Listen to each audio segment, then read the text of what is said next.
Um dos grandes momentos e mais emocionantes do ciclo do ano judaico é a noite do Seder. É a noite do jantar de Pesach. É a noite que todos os judeus, em qualquer parte do mundo, de qualquer linha que siga, a noite do Seder é a noite mais frequentada. De todas as áreas, de todas as gerações, sempre foi a noite mais frequentada. E a noite do Seder tem dois momentos mais marcantes, que são dois momentos.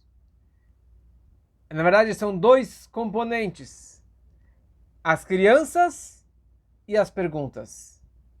Primeiro, as crianças, elas têm uma atenção especial na noite do Seder. Apesar que a gente passou de Purim, e Purim a gente fala Hagadola Yeladim, uma grande festa para as crianças. Mas a noite do Seder tem uma ênfase, tem um foco especial naquelas crianças, para passar para essas crianças o legado e a tradição da saída do Egito. E o segundo ponto importante é de que forma que nós passamos esse legado. De que forma que nós nos comunicamos com essas crianças nessa noite do Seder. Qual que é o sistema dessa noite? Perguntas e respostas. Talvez por essa razão que um bom judeu, ele responde uma pergunta com uma segunda pergunta. E no judaísmo sempre tivemos essa abertura de perguntas e respostas, porque a base do judaísmo é a noite do Seder. E a noite do Seder foi formada de tal forma que nós temos perguntas e respostas e fazemos várias situações ou vários movimentos que nós fazemos durante a noite do Seder simplesmente para provocar e para instigar aquela criança para que ela questione. Por exemplo, nós mergulhamos a batata ou a cebola na água com sal. Tem várias explicações, mas a razão especial e principal é para provocar a criança para perguntar Manishtaná. Por quê? Nessa noite nós mergulhamos a batata na água com sal. E por que mergulhamos a raiz, o maror, no haroset e assim por diante?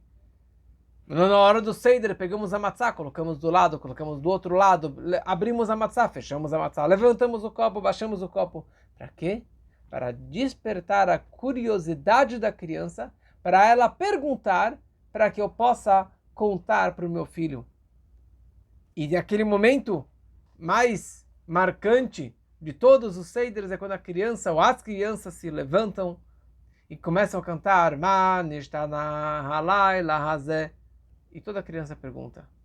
E se não é criança de idade, os adultos também perguntam.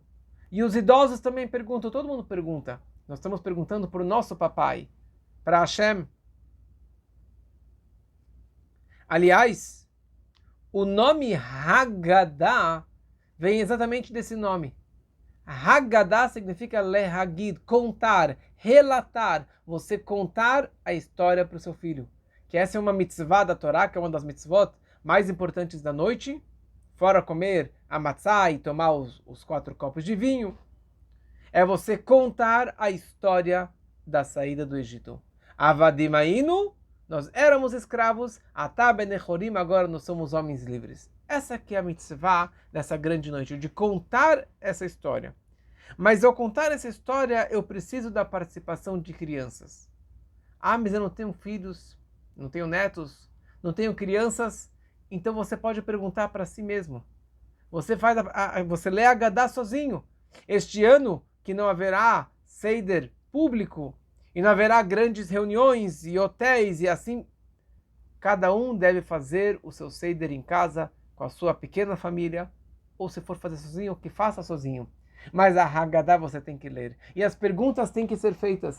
E se não tem ninguém para te perguntar, você mesmo se pergunte essas 4 perguntas do Manishtaná. Então aqui na verdade, nós temos a pergunta dos filhos. Mas na sequência da Haggadah, logo após do Manishtaná, a Haggadah nos conta, nos relata que existem Arba Banim de Bratorá.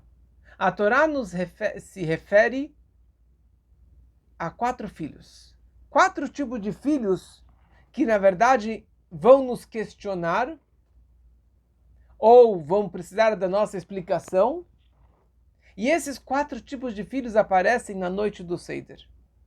E cada um tem a sua pergunta, ou a falta de pergunta, e para cada um tem uma resposta, uma explicação e um approach totalmente diferente.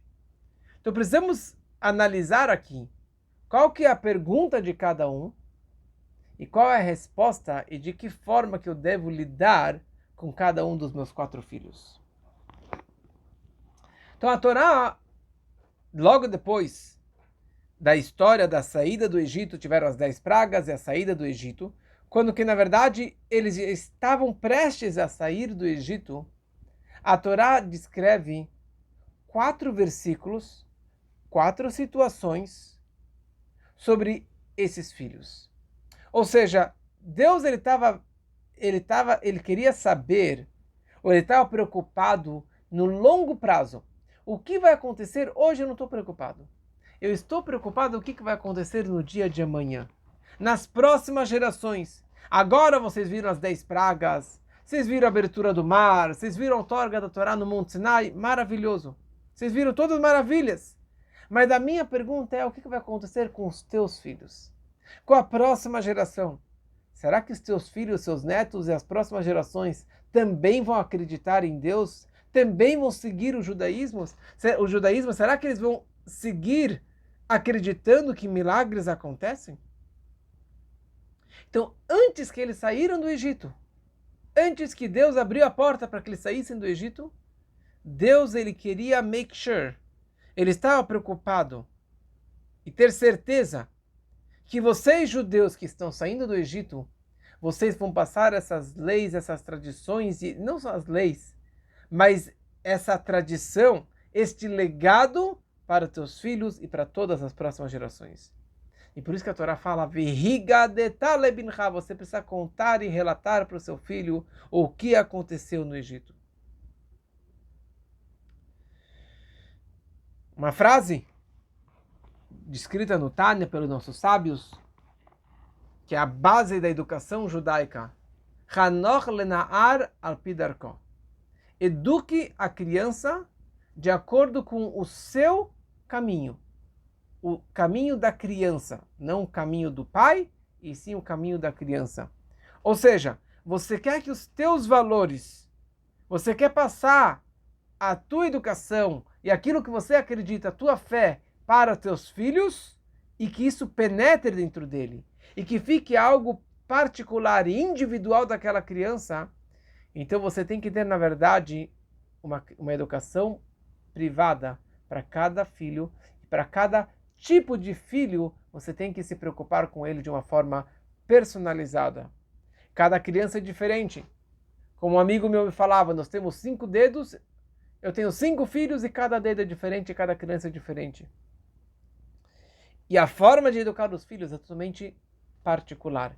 Certa vez, um judeu ortodoxo entrou numa audiência particular no Rebbe de Lubavitch, e ele estava muito chateado que um dos seus filhos se desviou das tradições judaicas e largou o judaísmo. E ele falou, Rebbe, eu dei a mesma educação para todos os meus filhos.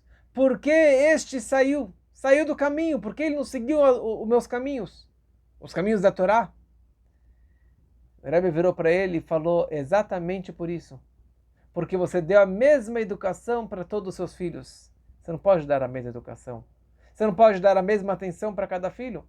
Cada um tem o seu dom, cada um tem as suas dificuldades e cada um tem o seu questionamento e ele precisa então de uma atenção especial dos pais para cada um do seu jeitinho. Então primeiro a Torá descreve sobre o Ben Chacham, o filho sábio. Isso a gente não precisa se prolongar sobre o filho sábio, que ele começa questionando o que são essas leis, essas tradições. Ele quer entender os detalhes das leis judaicas, mas não se ausentando dessas leis, mas se incluindo. Eu quero entender o que é o significado de todos esses tipos de leis, Edut, Hukim, Mishpatim, vários tipos de leis, E esse é o nosso filho Chacham, aquele que frequenta, que estuda a Torá, por isso que ele é chamado de Chacham, de sábio. Mas depois a Torá descreve outros 3 versículos, que são, de novo, uma pergunta que um pai fará para o filho. E a Torá fala, Ve'ayah kemru alechem benechem. E será quando teu filho te perguntar, Ma avodah azot lachem. O que é este trabalho para vocês? Ma avodah. O que é esse trabalho lachem para vocês? O que você acha? Que tipo de filho que é esse? Que tipo de filho que está fazendo um questionamento como esse? Esse é o filho que, na frase que a Torá descreve, diferente das outras frases, a Torá descreve aqui uma frase que diz o seguinte, Yomru. Yomru significa falar. Não está escrito perguntar, quando seu filho te perguntar. Quando teu filho te falar, olha, ele vai virar para você e falar, o que é todos esses negócios aí que vocês estão fazendo? O que é essas baboseiras dessas leis que vocês estão fazendo? Então a gente vê aqui um filho que não quer questionar. Ele só quer brigar, ele quer provocar os pais. E depois ele fala, ma'avodá. O que é esse trabalho? Ou seja, ele enxerga todo o judaísmo que os pais estão cumprindo à risca. Toda a Torá e as mitzvot, e as leis e os costumes e os detalhes de Pesach, da matzá e do maror e do vinho dos 4 copos. Ele chama isso daqui de avodá. Avodá vem da palavra eved. Eved é escravo. Avodá é trabalho, mas um trabalho difícil, um trabalho árduo. Então ele enxerga todo o judaísmo como um fardo, como um peso, como uma dificuldade. E a pior palavra que ele falou aqui, ma'avodá azot lachem. O que é esse trabalho para vocês? Para vocês e não para mim. Eu estou fora dessa. Esse aqui é um trabalho pesado, um fardo para vocês, mas eu estou fora de toda essa situação. E é isso que nós lemos na Haggadah. Aliás, a Haggadah, quem escreveu? A Haggadah de Pesach não foi um homem específico, não foi Moshe Rabbeinu, não faz parte da Torá oral, mas sim é uma continuação de sábios, uma junção de sábios que pegaram trechos da Torá, trechos do Talmud, e até o final do Talmud, da época dos sábios do Talmud, eles foram compilando a Haggadah, e na verdade toda a ideia da Haggadah é contar a história que éramos escravos e nós saímos do Egito. E quando a Haggadah ela relata sobre este filho Rashá, nós conhecemos a frase, eu vou só lembrar a frase que nós falamos na Haggadah. Rashá mahu omer. O perverso, o que ele é, a sua personalidade, ele fala. Aquilo que ele é, ele se sente, ele também acaba expressando para os pais. Mas o que é todo esse trabalho para vocês? Para vocês e não para ele. Já que ele se excluiu dessa situação, ele renegou toda a identidade de Deus, a presença de Deus. Como que você responde para ele? Fala Haggadah, Haketinav. Você quebra, você embota seus dentes, você quebra seus dentes e você fala para ele, por causa disso Deus fez para mim na saída do Egito, para mim e não para você. E se você estivesse lá, meu filho, você não sairia do Egito. O que significa isso? Primeira coisa, o que é esse argumento que esse filho está falando? O que é esse trabalho para vocês? E como responde? Que resposta que a Haggadah dá? Quebra os dentes dele. Quebra os dentes dele e dessa forma você vai o quê? Vai quebrar os dentes dele e você vai aproximar seu filho? Tipo, de uma forma tão agressiva? Você dá um murro na cara dele? É isso que você aproxima seu filho perverso, rebelde, que veio na noite do Seder de Pesach comer um kneidelach, comer um gefilte fish, comer um pedaço de matzá da vovó? É assim que você aproxima esse filho? E pior ainda, a gente fala, olha, se você estivesse lá, você não iria sair. Que resposta que é essa? Nos meus áudios dos outros anos, já trouxe uma explicação muito conhecida sobre essa pergunta do perverso, do filho perverso, que já é muito conhecida também. E hoje eu vou trazer uma explicação diferente de qual é a pergunta da criança e qual que é a nossa resposta para ele, o que, que significa quebrar os dentes dele. Então, a primeira coisa, precisamos entender qual que é a pergunta dessa criança. O que está incomodando o Ben Rasha? O que está atrapalhando ele, que ele veio de uma forma tão agressiva e se excluindo dessa situação toda? Então ele olha para os pais e ele vê como que eles cumprem o judaísmo à risca. Eles vão na sinagoga, eles fazem o Seder de Pesach com todo capricho, limparam a casa, venderam hametz, não tem nenhum pedaço de pão e de farinha e de nada em casa. E eles são meticulosos com o judaísmo e cumprem, estudam a Torá e eles levam à risca o judaísmo. E para esse garoto, pode ser garota também, e pode ser um adulto ou uma criança, não é questão de idade e nem de gênero, mas é o nosso filho. Para ele incomoda esse radicalismo dos pais. E ele veio com uma sugestão muito boa. Vamos reformar a noite do Seder. Olha, vocês querem lembrar a saída do Egito? A gente pode lembrar a saída do Egito. A gente pode colocar aqui uma música clássica, bonita, representando nossa liberdade. A gente pode tomar aqui, comer um pão delicioso.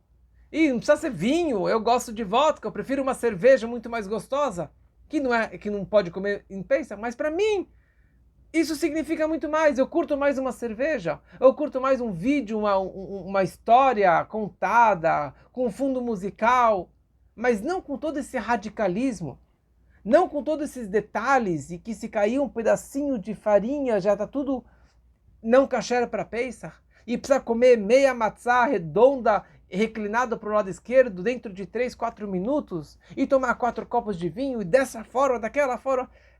Isso aqui é coisa do passado.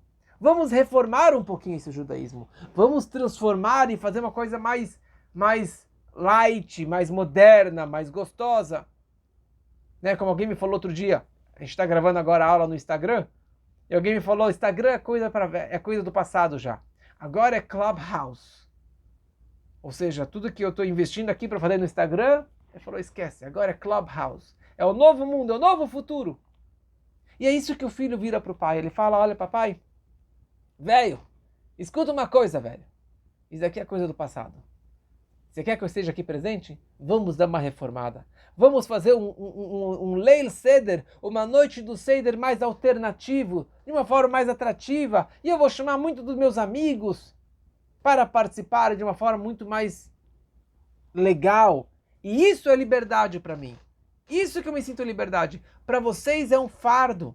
O que você faz, meu pai? Isso é avodá, isso é um trabalho, isso é um peso, é uma dificuldade. Por isso que ele fala, vocês cumprem o judaísmo com muito peso. Kabbalat ol mitzvot, o peso, o fardo, recebendo o jugo de todos os preceitos judaicos. Isso aqui é forçado, isso aqui é trabalho forçado. Você não saiu do Egito, papai. Você continua no Egito, você continua sendo escravo, você continua sendo um empregado de todos esses detalhes do judaísmo. Faça que nem eu. Vamos fazer um judaísmo mais livre. Let's be free.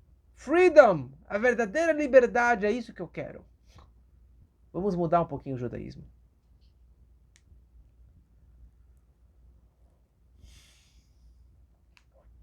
Escreve Agadá. Sabe como você responde essa pergunta desse seu filho? Haketnav. A tradução literal seria quebrar os dentes dele. Mas na verdade o significado disso simboliza, você deve afiar os dentes dele. Ele veio aqui te mordendo com os dentes afiados, com espinhos e com lanças, e te provocando e te instigando. Fala Haggadah, você tem que afiar o dente. Você tem que deixar o dente dele mais mole, não tão afiado. Você tem que quebrar os argumentos dele. E como que a gente faz isso? Que ele não seja tão agressivo. Que seu filho não seja tão agressivo em cima de você. Como que eu tiro esse espinho que ele veio me pinicar? Eu respondo para o meu filho, Ilu Hayasham Lo Hayanigal. Querido, se você estivesse lá no Egito, você iria morrer como que 80% dos judeus morreram, dos hebreus morreram no Egito, na noite da escuridão, na praga da escuridão, e só 20% saiu do Egito. Você teria ficado por lá também. Ou seja, você quer fazer um judaísmo, ou você quer lembrar a saída do Egito de uma forma mais livre, mais free, mais moderna, mais desenvolvida? Escuta uma coisa, meu filho. O tipo de liberdade que você está buscando, você e eu nunca teríamos saído do Egito. Porque o objetivo da saída do Egito foi exatamente para virarmos Avadei Hashem, servos de Deus, escravos de Deus, e recebermos sobre nós o jugo divino, o reino divino. Como que foi isso que Moshe falou para o faraó desde o início. Os judeus vão sair do Egito para servir a Deus no Monte Sinai. Para servir a Deus no Monte Sinai. Se os judeus acreditassem nesse tipo de liberdade, como que você, meu filho, está buscando, nunca sairíamos do Egito, porque não é essa liberdade que Deus nos tirou do Egito. E nós não estaríamos aqui fazendo a noite do Seder, e nunca teríamos nem Pesach, e nem o Seder, e nenhuma lembrança da saída do Egito, porque nós não teríamos saído do Egito. Então fala Agadá, você deve quebrar os dentes dele. Você deve tirar esse espinho dele. Ou seja, normalmente, quando alguém te vem questionar e vem te atacar, então você pode legitimar um pouquinho a pergunta dele, e você dá uma driblada e você responde a pergunta dele. E você traz uma resposta. Mas nessa situação do rachá, do filho perverso, você não tem como legitimar a pergunta dele. Você não tem como legitimar um tipo de liberdade e de vida judaica moderna e reformada da forma que ele quer. Porque isso é totalmente o oposto do conceito e da essência do Yetziat Mitzrayim, da saída do Egito e da noite do Seder. Então por isso eu falo para ele, eu quero explicar com lógica, eu quero explicar o seu approach, a forma que você quer transformar o judaísmo, isso desde o início é excluído, é inválido. Porque eu quero que você entenda que não funciona. Nós não teríamos saído do Egito, e não é isso que é Pesach, não é isso que é liberdade. Mas aí o filho ia falar, mas pai, eu não estou entendendo. Você fala, Vadimaíno, nós éramos escravos, e você continua sendo escravo. Você era escravo do faraó, e agora você é um escravo de Deus. Então a saída do Egito não é me'avdut lecheirut, da escravidão para a liberdade, e sim de escravidão para uma outra escravidão. Você era escravo do faraó, agora você é escravo de Deus. O que mudou? Nada. Então Pesach não é Haga Heirut, não é a festa da nossa liberdade, e sim a festa da nossa escravidão. Continuamos escravos como que éramos antes. Então eu não estou entendendo nada, meu pai. Que tipo de liberdade é essa que você está querendo comemorar na noite de hoje, na noite do Seder? Mas deixa eu explicar uma coisa, meu filho. O que significa Heirutenu, a festa da nossa liberdade? O que quer dizer liberdade? O que significa liberdade? Então a palavra liberdade, freedom, Heirut, é um assunto muito relativo.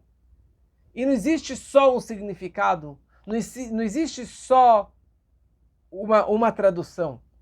Porque a tradução, o significado de liberdade não significa vida fácil. Não significa não fazer nada, ficar deitado em casa o dia inteiro.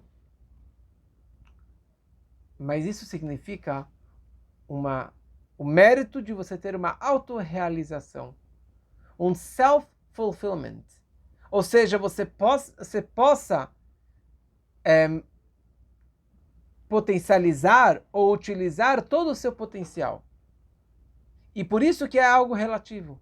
Cada tipo de criatura tem uma outra interpretação do que significa liberdade. Existe a liberdade das plantas, dos animais, dos homens e de um judeu. E cada ser humano, ou cada ser vivo, tem um outro sentido do que significa liberdade. O que significa liberdade para uma planta? Sair voando? Sair correndo? Não. Para uma planta, o que significa essa autorrealização? Ou qual é o máximo? O que ela almeja da sua vida? Crescer, brotar, frutos e plantas e flores maravilhosas. O que ela precisa para ser uma planta livre? Ela está dentro de um vaso, ou naquele local limitado na terra, mas ele precisa de oxigênio, ele precisa de sol e de água. E está feliz até os 120. Para os animais, uma autorrealização ou uma liberdade não pode ser no mesmo conceito da planta. Porque se você pega um animal e você deixa ele preso numa gaiola para a vida toda, isso não é liberdade. Para ele, liberdade significa você deixar os pássaros voarem, e os animais correrem, e os peixes nadarem, não deixar ele dentro de um aquário. Liberdade para um animal significa poder crescer, se multiplicar, e viajar, e conquistar, e comer, e fazer essa que é a vida dele. Se ele ficar preso numa gaiola, num aquário, você está prendendo ele. E ele não tem essa autorrealização, ele não tem liberdade. Para o ser humano, a autorrealização de liberdade significa expressar o seu intelecto.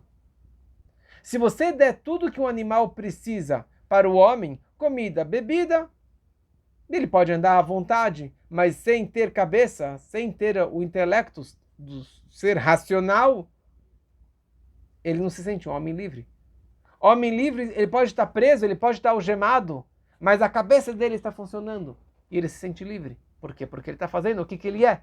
Para ele, ser livre não é voar e não é simplesmente ganhar sol, mas é conseguir potencializar o seu máximo, o máximo do seu intelecto. E depois nós temos o judeu.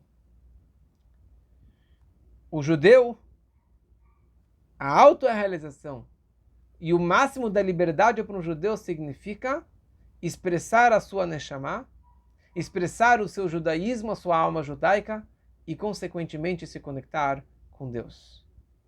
Se você der para o homem, para o judeu, só o poder de pensar e ficar meditando, mas não cumprir as mitzvot de Hashem, não fazer a vontade de Deus, ele não irá se sentir um homem livre. A liberdade para um judeu significa poder cumprir a Torá e mitzvot. Olha só, quantas pessoas que se aproximaram do judaísmo, ou começaram a estudar a Torá e começaram a seguir mais mitzvot, eles olham para trás e ele fala como que eu era bobo, como que eu estava preso nos meus prazeres mundanos, no dinheiro, no trabalho, no carro. Agora que eu tenho a Torá, eu me sinto um homem livre. Eu consigo me expressar de outras formas. Eu consigo me conectar com Deus de uma forma maravilhosa. Então isso que é liberdade para os judeus. Para o judeu. Quer dizer, pode ser que o judeu esteja na prisão. Pode ser que ele esteja nas piores dificuldades financeiras ou de saúde, ou numa dificuldade de uma perseguição, de um comunismo. Mas ele é um homem feliz. No momento que ele sente a alma dele e que ele pode expressar a sua alma, ele pode expressar o seu judaísmo, e isso que é liberdade, e isso que é a verdadeira alegria para um judeu. Então, meu filho, saiba que a saída do Egito foi a nossa maior liberdade para o povo judeu, porque isso que nos possibilitou recebermos a Torá e virarmos Benei Chorim, homens livres, e fazer a vontade de Hashem, e poder expressar a minha alma judaica. E é isso que, na verdade, agora eu deixei de ser escravo do faraó e eu virei um servo de Deus. Mas isso com alegria e com liberdade. Então, por isso, essa que é a resposta para esse meu filho, o perverso. Depois, temos aqui mais um filho. Que ele se chama Einu Yodea Lishol. Einu Yodea Lishol. Ele não sabe perguntar. É interessante que a Torá, quando descreve a frase sobre esse filho, a Torá descreve: você vai contar, relatar para o seu filho que por causa disso Deus fez para mim na saída do Egito. Não está escrito a pergunta dele, ele não questionou nada. Mas você vira para esse filho que não sabe perguntar e você já conta e você relata para ele a saída do Egito e o que nós estamos comemorando nessa noite do Pesach. Aparentemente, é um filho que não tem perguntas. É um filho bobo, estúpido, que não tem intelecto, que não sabe perguntar, que ele é mudo, que não sabe perguntar simplesmente para o pai. Mas existe uma explicação mais profunda sobre esse filho, She'eino Yodea Lishol. Aqui é um filho apático. É um filho que pode ser que ele seja muito inteligente, muito sábio, muito maduro, só que ele tem muita apatia, uma apatia total em relação à santidade, Torá e Mitzvot, judaísmo. Ele está pouco se importando. Ele está pouco se interessando por qualquer tradição, por qualquer lei, por qualquer coisa do judaísmo. Eu poderia pensar que um filho como esse, tão apático, tão cético, tão desinteressado, então, cara, já era. Vai embora daqui, tipo, você não tem nem pergunta, então vai embora daqui. Porque, aliás, é muito mais difícil você lidar com um filho como este do que o filho de antes, o filho perverso. Porque ele vem com os espinhos, ele vem com questionamento, e quanto mais ele provoca, mais eu consigo lidar com essa situação, porque tem um argumento, existe um canal de comunicação entre os pais e esse filho. Aqui é um filho tão cético, tão apático, tão fora, tão desinteressado, que eu poderia pensar que não tem o que fazer com um filho como este. Vem a Haggadah, vem a Torá e fala, você deve contar para ele, sabe por quê? Porque ele é bincha, ele é teu filho. E se ele é teu filho, você precisa achar o palavreado, a forma, o jeito de entrar no coração dele. Palavras que saem do coração, penetram no coração. Essa semana eu tive uma conversa com um jovem. Estava uma situação complexa e pela primeira vez eu consegui sentir a dor dele e eu me emocionei junto com ele e foram palavras que realmente saíram do meu coração. Eu espero que entraram no coração deste jovem. Fala Haggadah, at petach lo. Se ele não sabe abrir a boca, você abre a boca dele. Se ele não tem argumentos, você vai colocar argumentos na boca dele. Você vai dar material para ele. Você precisa saber lidar mesmo com um filho tão apático, tão insensível, tão desinteressado. Você precisa achar as palavras corretas de como tocar e acessar mesmo este filho. E por último, vem o Ben Tam, o filho, o ingênuo. E o ingênuo ele fala, Mazot, mas é. O que é isso? Essa frase que ele fala. Mas a frase que a Torá descreve é interessante. A Torá fala que Shalcha bincha mahar. Quando teu filho te perguntar amanhã, Mazot. O que é isso? E aqui tem duas palavras interessantes. Mahar, que este filho vai me perguntar amanhã, os outros 3 filhos não é amanhã. Ele vai te perguntar. Mas aqui a Torá descreve mahar, amanhã. E a pergunta dele é simplesmente 2 palavras. Mazot, mas é, o que é isso? Quer dizer, ele nunca ouviu falar sobre Pesach, ele nem sabe o que é matzah, ele não sabe nada. A única coisa que ele vem e fala, Mazot, o que é isso? Nosso trabalho como Chabad, nós lidamos com todos esses tipos de filhos. E infelizmente, cada vez mais eu encontro judeus que eles me perguntam, Mazot, o que é isso? O que é esse judaísmo? Acender vela do Shabat? O que é Shabat? Pesach? O que é Pesach? Eu me lembro que a minha avó fazia quando eu era pequena. Ela fazia um jantar e tinha lá umas bolas, né, na sopa, um matzah ball. Essa que é a festa que você quer me dizer? Quer dizer, o cara não tem ideia do que é Pesach, do que é matzah, do que é Shabat. E cada vez mais nós temos filhos como estes, ou conhecidos como estes, que não tem ideia do que é o judaísmo, não tem ideia do que existe Deus, do que existe a Torá, do que existe os preceitos judaicos. Quando ele fala essa palavra mahar na Torá, quando seu filho vai te perguntar amanhã, ele quer a Torá quer nos explicar como é possível que haja um filho como este, que vai te perguntar, mas o que é isso? Eu não tenho ideia do que é isso, não sei o que é matzá, não sei o que é Egito. Nós estávamos no Egito, nós estávamos lá, não tenho ideia nenhuma do que é Pesach. Fala a Torá, sabe por quê? Porque ele é mahar. Porque ele é da geração do amanhã. Dor HaMahar, a geração do amanhã. Do amanhã, do futuro. E a Torá explica que existem dois tipos de amanhã. Existe um amanhã que é agora, ou seja, filhos que nasceram na nossa geração, na geração com seus pais, e eles sabem que existe o judaísmo, que existem as tradições, existe a história, e eles vêm perguntando questionamentos sobre o judaísmo. Ou seja, quando ele te fala, quando tem pessoas, você fala para ele, você quer participar, você quer fazer isso? Amanhã. Amanhã, tipo, não me enche as paciências. Amanhã significa, não agora, eu não tenho tempo. Como um bom argentino fala, mañana. Mañana não quer dizer amanhã. Mañana quer dizer o dia de São Nunca. Quer dizer, um dia a gente vai chegar lá. Mas é um filho que ainda está ligado com os pais. O cordão umbilical ainda está conectado, ele ainda sabe a essência do judaísmo. Mas existe um amanhã que é depois de muito tempo, depois de muitos anos, depois de muitas gerações, futuro distante. Existem, e pode ser um filho que nasceu hoje, mas ele é um filho que vive no futuro.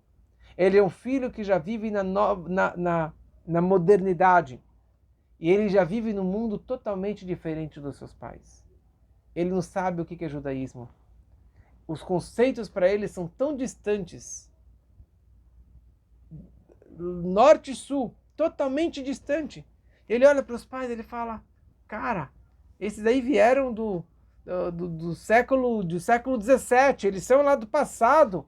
Ou existe uma lacuna de cultura entre os pais e o filho que não tem nenhum meio de comunicação, não tem nenhuma conversa entre eles. E a única coisa que ele pode perguntar para os pais, ele fala, mas o que é isso? Ou seja, ele está numa geração do amanhã distante, que a única coisa que ele olha para trás, ele fala, papai, velho, o que é tudo isso aí? O que é todos esses conceitos que vocês estão fazendo? O que é todas essas tradições? Eu não estou entendendo. Não estou entendendo e eu sou ignorante, mas não me importo com isso. Vocês que são do passado. E poderíamos pensar que não há o que fazer com um filho como este. Um filho tão...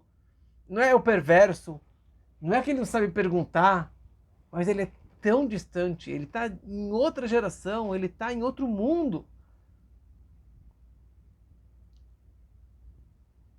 Meu avô, quando ele via os primeiros celulares, a gente tirando foto e já era instantâneo, ele falava Mashiach Zeit. Isso aqui é época de Mashiach. Quer dizer, algo do futuro. Isso aqui não é mais para minha cabeça. Mas se ele visse toda a modernidade que existe hoje, a nossa aula online agora aqui, ele não queria entender uma coisa como essa. Mas uma coisa ele plantou dentro do meu coração. E dos meus irmãos e da minha família toda. A tradição judaica. E os valores judaicos. Isso ficou gravado profundamente dentro de nós. Então poderíamos pensar que às vezes um filho como esse, tão longe, que nem sabe o que é Pesach, nem sabe o que é uma Torá. Então eu poderia falar para ele, cara, vai embora daqui, você é um goi, você não é judeu, você não faz parte das nossas tradições. Fala, a Torá é um filho do amanhã, mas ele é teu filho. Ele é teu filho. E você precisa ter a paciência e a tática e as palavras e a forma de conseguir se comunicar com este filho. Você vai ter que ensinar para ele o Aleph Beit do judaísmo. Você vai ter que ensinar para ele de forma amigável e gostosa, para que você também possa se aproximar dele, ou aproximar ele do judaísmo, das nossas tradições. E é isso que a Haggadah está nos descrevendo. Cada filho é o teu filho. E é isso que todos eles têm em comum. Todos esses filhos, primeira coisa, eles estão na mesa do Seder. E todos eles são seus filhos. Cada um com um caminho, com uma ideologia.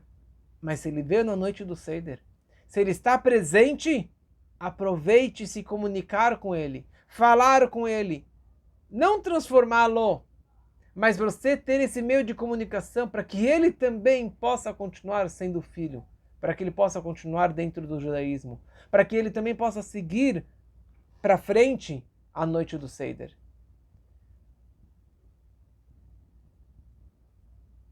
E concluindo, uma coisa interessante, a ordem que a Torá descreve, esses 4 filhos, a Torá primeiro fala aquele que é mais urgente, que é o perverso.